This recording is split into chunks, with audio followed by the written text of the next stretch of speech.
شروع اللہ کے نام سے جو بڑا مہربان نہایت رحم والا ہے۔ السلام علیکم ورحمۃ اللہ وبرکاتہ۔ آج ہم ایسی دعا کے بارے میں پڑھیں گے جس کے پڑھنے کے بعد جو چاہو مانگ لو، یعنی کہ اسم اعظم کے بعد دعا۔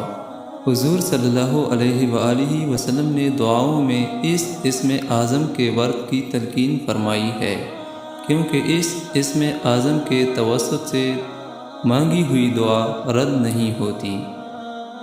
رسول اللہ صلی اللہ علیہ وآلہ وسلم نے ایک شخص کو یہ کہتے ہوئے سنا، یا ذا الجلال والاکرام، جس کا ترجمہ یہ ہے، اے عظمت و جلال اور احسان و اکرام کے مالک۔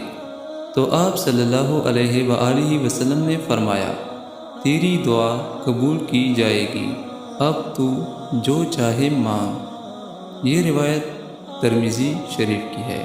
اللہ تعالیٰ اس پہ عمل کرنے کی توفیق نصیب عطا فرمائے۔ آمین ثم آمین۔